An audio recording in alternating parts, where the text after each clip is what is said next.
Welcome to Out Loud, everyone. I'm your host, Kenny Fitz, and today we are all the way to the middle of Canada, and we are talking with singer-songwriter, touring artist extraordinaire, Brooklyn Doran. And this is chat number 2 for us, so you're a repeat performer. Welcome to Yeah. Out Loud, Brooklyn. Thank you so much for having me back. I'm glad. Listen, I think that there's never any shortage of our ability to sit down and chin wag till the cows come home. We always have lots to talk about and lots to say. And we've got lots to talk about because you have been a busy little beaver. You've been chewing the road, you've been chewing the releases, you've been chewing, and I'm excited for everything that you have going on. Before we get too far into it, I will say new music is out. The lead single off the album, so the album is called Fixer Upper, and this has been a few years for you since in between albums. It has. The first lead single, Wasted My 20s, which is doing really well for you, and that is with J3M, or Jem as we like to call him. Yes. Uh, how is it going for you? How are you finding the reception for the song, first of all? Oh my goodness. It's been so lovely. Jemuel, which is Jem's full name, and I lived in the same building together during the pandemic. And we had always meant to write together, and the quarantine made us be like, well, we have nothing but time and each other's company. And we wrote this song, and honestly, it's so close to my heart. And I love collaborating with Jem. He's such a talented artist. He's got an EP out called Afronaut, which is such an amazing collection of songs. And I'm just, I can't say enough nice things about Jem. I loved collaborating with him on this project. And that song is just, to me, it represents a new direction in the sound, taking something that at one point felt very folk and having it lean to more of an alternative, grungier sound. Which we know anybody who's watching this, you do have a big love for punk. You We're gonna do. get to your punk on the road in a minute. Ooh. But you do have a big love for punk, and you've gotten grungy, and you've had no problems getting in there and getting dirty with your music at times. Yes, a lot of what people know you for is maybe more of that folk sound, but yeah, you've gotten your hands dirty in the songwriting. I will say too, in terms of Gem, that EP, that album Afronaut is so good, and that track with Wild Black that he has out Oh my is, goodness. and I'm a huge Wild Black fan. Oh I my think goodness. she's incredible. Wild Black has a song called Moonstar Lover. It is firmly on every single playlist I Yes. ever make. The music video is just pure gay summer camp vibes, and I can't stop watching it. It's so good. The video is so good, the song is so good, and I can't believe more people don't know about that song. But every time I introduce somebody to it, not to You're turn this obsessed. into a Wild Black moment, but my God, that song is so incredibly good. It's Yes. magic. It's magic. Give me Um, a microphone. I'll shout out all of my favorite queer artists. We don't have to talk about me. So, Wasted My 20s is the first new single, we'll say, off Yeah. the album since the album has been released. Now, the album is out, it's called Fixer Upper, and Yeah. it's a bit of a split. It's some of the music over the past couple of years that you've released and new music. Yeah. Um, and when you listen to it, you can hear how much you're changing and how much your direction is changing. And it's not, I guess, to for people who haven't heard it yet, and you should go listen to it.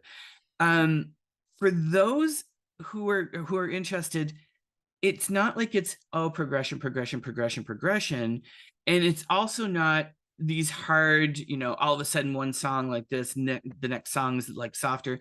It just, you can see the light and shade in the album, the way that you've laid it out, and you can hear it, and the maturity that kind of comes along, because there's some real poignant moments on the EP from songs that you've released, like Tomorrow Never Comes, that Yeah. comes from both a happy sad place, Yeah. um but then you have this emergence of this femme fatale in music in a way where you're finding, your voice in a world that you need to cut through it.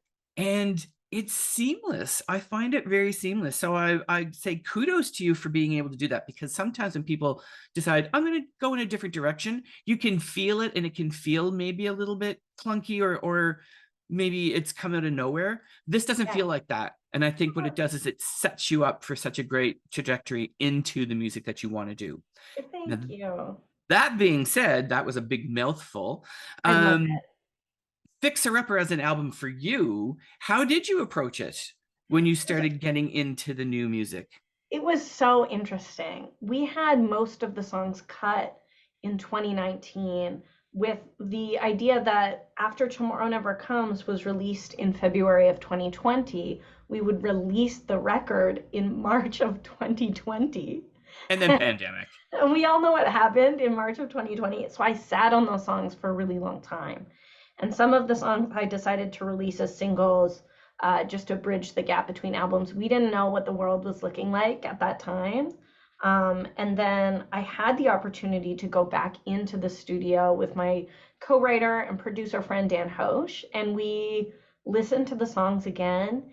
And we had the opportunity to change a lot of the elements after having sat on it for some time. And I think that that is a wild blessing that artists don't often get, because studio time costs money. We're running under these deadlines to get music out. And oftentimes I'll listen back to some of my old material and be like, I wish that I had done a different drum sound here, or I wish that I had added this vocal harmony here. And we actually, for this record, got the opportunity to implement those things later on for this release, which is really good. And there were two options I could have gone with going into 2023, and one was letting the singles exist as singles and releasing the new material as an EP, or putting it together on one compilation. And for me, as a struggling independent artist, I really wanted the opportunity to press to vinyl. And so having the eight songs all together helped me be able to do that. So It's the press to vinyl. It's so nice to hear things like that, because the digital age has kind of robbed us of a lot of really cool pieces when it comes to music. And it's nice to see young artists being able to kind of embrace that, because there is this heavy, I don't know how much you feel it, and we've talked a little bit about this mhm. before. There is this heavy presence within the industry to, release. And and I know artists who are releasing on the weekly, to which it's Yeah. really hard to keep track of, you know, what you're doing, but also the music doesn't get like a runway. It doesn't get Yeah.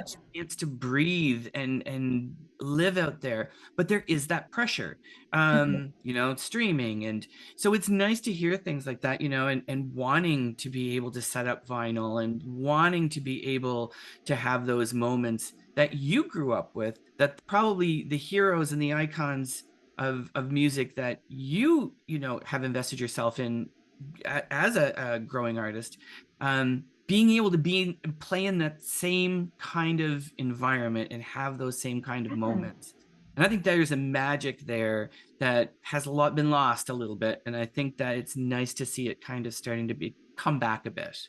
And maybe I'm old school, but I love having something tangible to hold in my hands and say, hey, this is what we've made. Um, I also think that there's a lot of different hats that you have to wear as an artist, and there's this constant push and pull between, um, is this song or is this collection of songs I've made, when do I treat it as art and when do I treat it as a product? Because ultimately you are selling music. It does end up having to be a product, but at what point does that switch over happen? If it's in the writing phase and you're writing a product, then you get a weird TikTok song that people use 10 seconds of, you know? If it comes to packaging, I don't know. To me, I really wanted to have something that I could physically hold in my hands and say, this collection feels complete, it feels purposeful.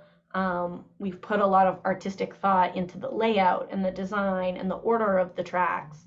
I think that that's important. Well, I do too. And I think that what it speaks to is the idea of, what your project looks like, what the vision is for it. And if I think back in the days of vinyl, when vinyl was so key and you had double layouts of vinyl, you had a double vinyl album and you had that whole, you get that album and you open it up. It is your work, and your work shouldn't be left to a footnote of you can't see it, you can't touch it, that it's just, oh, yeah, it's in that file folder on my desktop. Yeah. I think that, art, and you're right about the business, because the business is really important, especially to protect yourself and to make Hmm. sure that you are getting, your music, your art out there in the way that you envision it.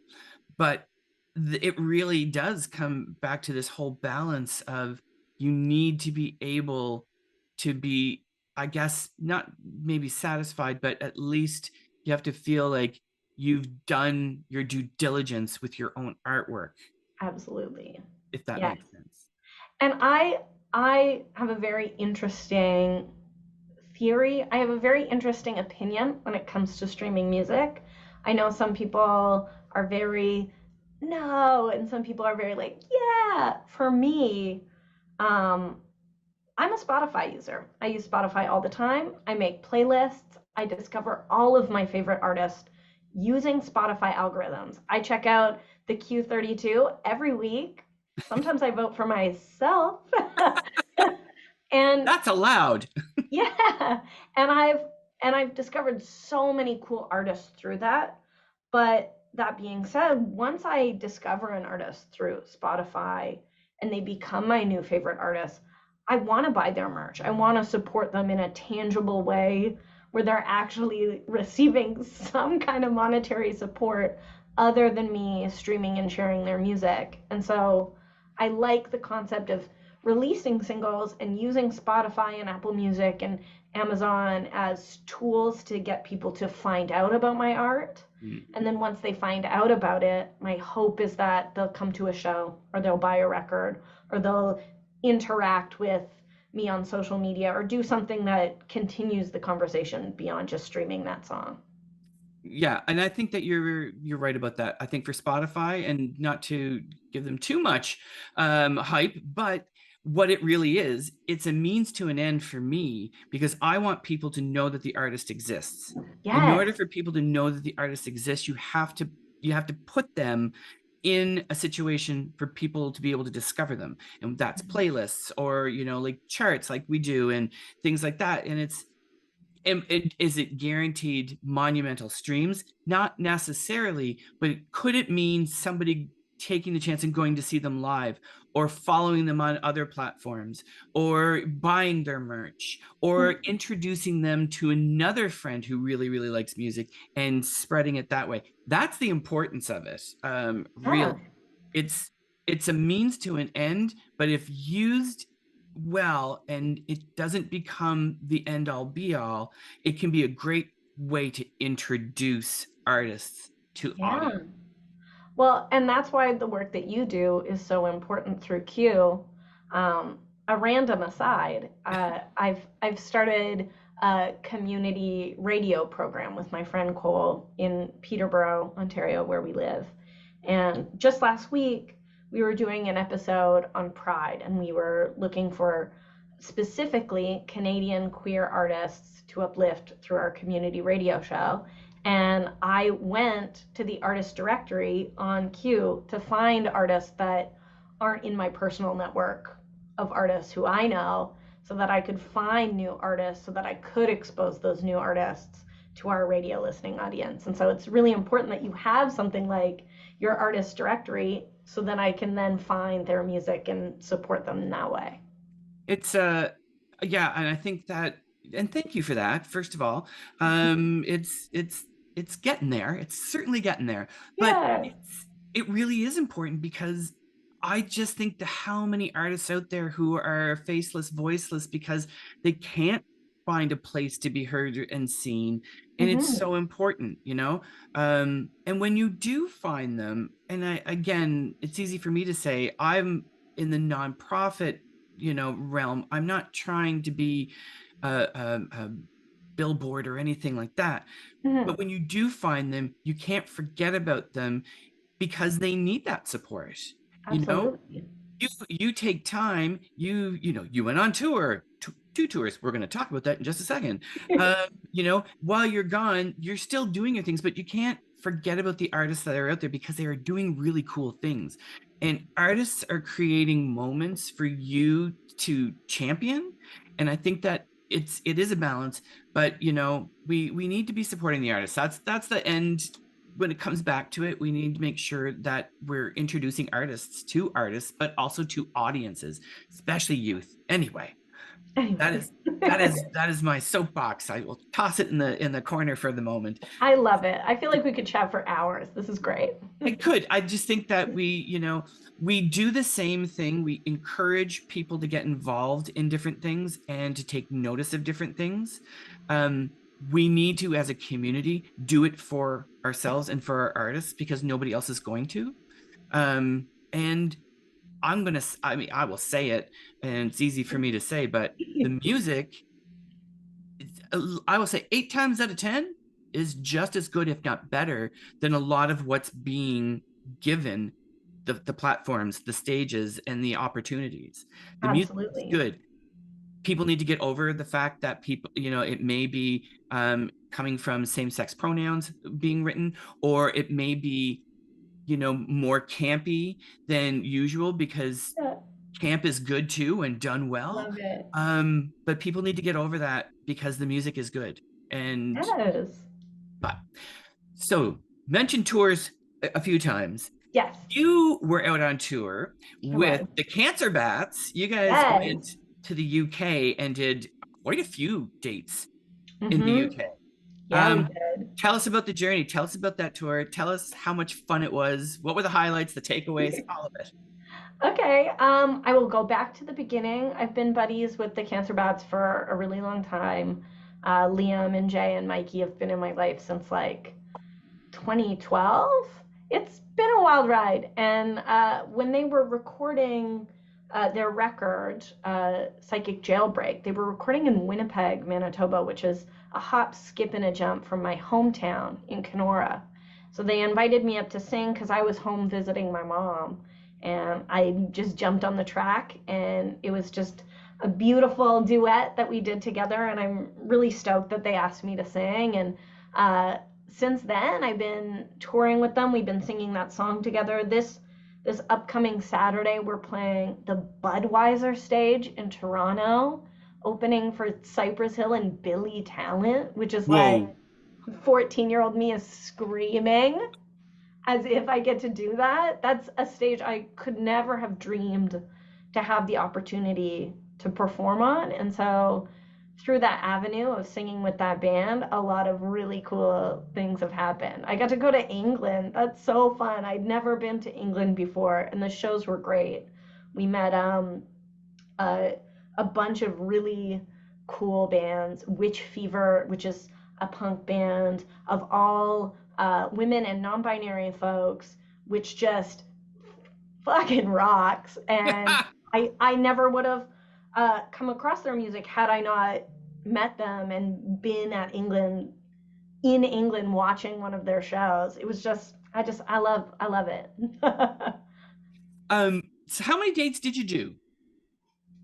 Oh my goodness. I did the first release tour across Canada with them. We did all of the West Coast. Then in England, I think we did about a month of Mm. touring out there. Maybe I want to say 18 shows, but don't quote me on that. And then we're doing uh, the Budweiser stage. And then fingers crossed, I hope it all works out. But I think we might be going back out on the road together again in the fall. That would be awesome. Yeah. Because I think it's maybe surprising to some folks to have Brooklyn Doran and Cancer Bats on, on tour together, but it does work. It It does. does work. Especially when you're plugged in. A lot of people have seen probably you in acoustic settings, Hmm. but when you're plugged in and you're given the room on a stage, you, like, as I said, you eat the stage, right? You just chew, Yes. chew, chew, and you just get in there and you have so much fun.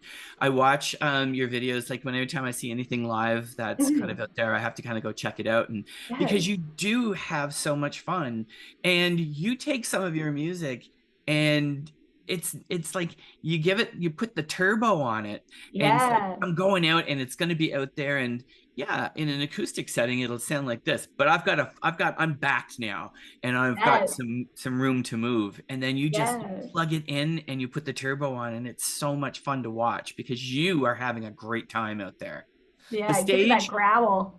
yeah, well, that and you just seem 180% authentically so comfortable and Oh, happy on yeah. stage. Oh, 100%. I love it. Performing's so fun. So now you just did a mini tour for the album, Yes. Fixer Upper, Yes. and you went a lot of Ontario and down towards the east here, and you were down in my Yeah. neck of the woods and then back. Um, how and that was like that was more of a, I guess what you would call a bit of a relaxed tour, just kind of getting Mhm. out there. What are the points in a tour like that versus with Cancer Bats that you actually do prefer or that you get a lot out of? Yeah. I think it's different because cancer bats are selling out larger venues and different stages than I. So it's really interesting to be able to watch and be a part of seeing a tour at that level happen. Whereas for myself, I have it's varied, and I think that this is probably true for a lot of independent artists who are operating at my level, that there are some cities where I can sell out a large venue. There are some cities where I'm playing to only the bartender, you Hmm. know, or five people came out and maybe those five people are so stoked, so I have to give it my best show, but it feels almost arbitrary what areas or what townships are really invested in that music and what townships are not. I also think that it's interesting um, touring as a queer artist. For myself, I am serving like high femme realness, and this past mini tour I did with my partner, who's a little bit more masculine presenting than I, and we noticed a bit of a difference between when we would come to venues together in certain townships, because there were a couple of shows where we were like, we're not gonna hold hands or kiss at this show. Like they Hmm. can know that we're a couple, but I don't think they want to see it. And so, in the interest of safety at this small show in a town we've never been to before, we're going to be very great friends, which is sucks. Completely. Um, it's that whole piece of representation that I always talk about where, you know, people don't understand and don't really truly get the difference between being a queer artist or not. They think it's about the music and about your audience. And really, you've already said it, it's about safety. And when you have to change who you are and you have your partner there, it impacts your performance, I'm sure, because there's Yeah, probably a piece of anxiety that's included in that where you're trying to make sure that people are enjoying it and not yeah, be concentrating on the fact that maybe you're a queer artist. And that yeah, really sucks because as a performer, you d- you don't need lights flickering when they're not supposed to, let alone nervousness from the audience and the space that you're in. absolutely. But then it's also like so intrinsically important, especially when we're going to these smaller towns, to be able to sing that song where I refer to someone as my wife, or I'm using she, her pronouns when I'm singing a love song, because there might be that young person in the audience who needs to hear that song. And so, how do you do that in a way in which like your safety is also, not that I think that people would be violent in any like physical way towards me, but there's always just that uncomfortableness that, Uncertainty. yeah, is sometimes easier. I think that a lot of people view, especially on like the more conservative side of things, tend to view artists who use queerness in their bio or use queerness in their music or really identify themselves as a queer artist to say, oh, well, these artists are getting their opportunities due to some sort of affirmative action. Mm. And I would say that more often than not, we're walking into spaces wondering if people are uncomfortable with our performance, especially if it's a tour that's based around cities that we've never been to before and we're playing breweries and we're playing house concerts. It's not a pride tour, it's not a tour where we're specifically reaching out to people from our own community. A lot, this tour specifically, we went to a lot of places we've never played before, and so there was just an unknown there. Yeah. So well, first of all, kudos to you because it's really important that you do that. Mm-hmm. And secondly, it takes some chutzpah and some moxie to, set a lot of that stuff aside and get out there. And you're 100% right about you don't know who's going to be in the audience and how important it is going to be to them because may not have any outlets. They may never get a chance to see a queer artist perform live, and it may be incredibly like important to them. And a little transformative for them in a way Yeah, to have that moment. I think that's awesome, and I think that's why we have to make sure that we're getting more music out there, not just the music, but the live performances. yeah, It's really important for music spaces to be music spaces for all. yes. It really, really is. And I'm seeing a little bit more of that these days with bars Mm-hmm. taking a stand and saying, this is a space that we welcome everyone and really challenging their patrons to, Yeah, I've seen breweries do that a lot too. yeah. And I think, you know what, and kudos to them too, but also they're on the back foot a bit because breweries end up having this very heterosexual male kind of vision, like identity, I guess, quite a bit. Mm-hmm. People automatically think that if it's a brewery, it's going to be like this tough guy kind of environment, and I think they know it too, and they don't want that because they don't want to alienate anybody from Yeah, their clientele too. So I think that they're taking it on themselves, which is good. There's always work to be done, but I'm happy to see some of that happen. yeah, For you now, yes. so two tours. You may be Mm-hmm. going back out on the road in the fall. You Yeah, got a new album out. You got a song that's out that's doing really, really well. yeah. Where to next? What's next? We have a couple festivals lined up for this summer. So I just last weekend played Toronto Pride, which was a dream of mine to be on a stage like that, especially because I know that I'm an artist who identifies as queer, but a lot of my songs are just about my hometown or my Yeah. mom. And to be surrounded by a ton of music that's like, boop, ba da ka and to sing my like sad lesbian song about my hometown, like the fact that that festival opened up a space for me to be able to perform, and a lot of other queer and non-binary artists who are making music in the same vein, that's really so lovely.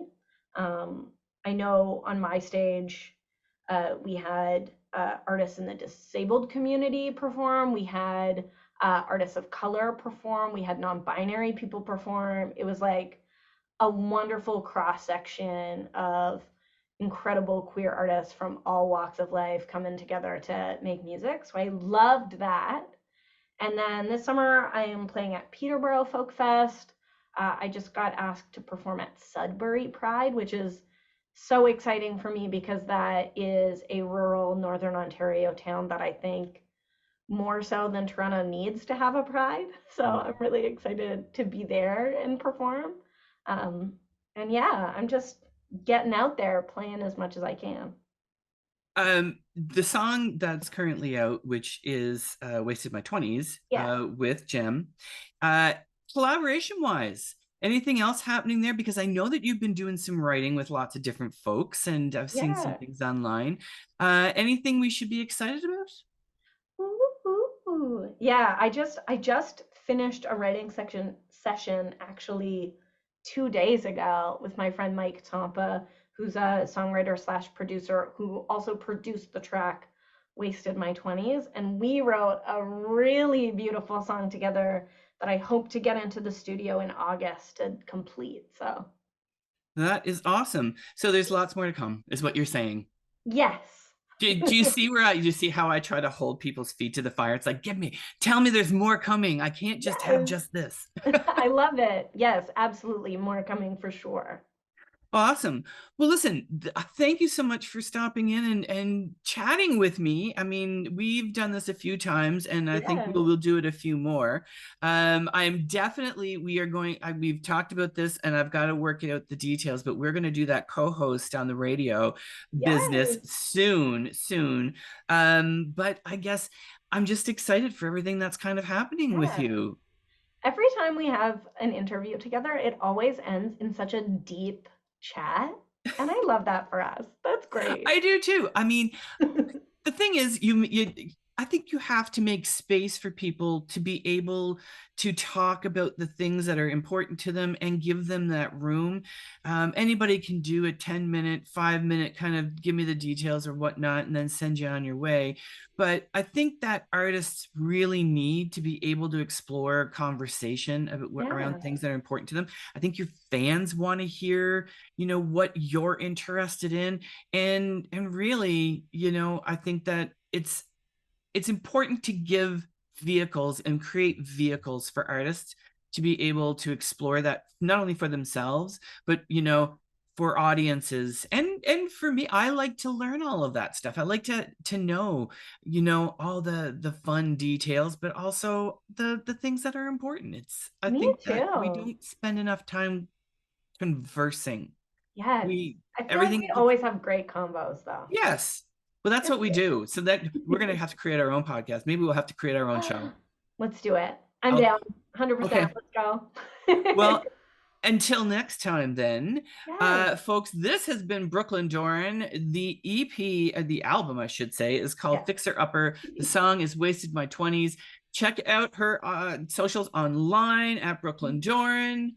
And, make sure that you're getting a ticket and getting out there and seeing her live because it is Yeah. something to behold. Thank you so much. You're so Thank nice. you, Thank Doran. you, Doran. Thank you, Brooklyn. Love it. Thank you. This was so nice.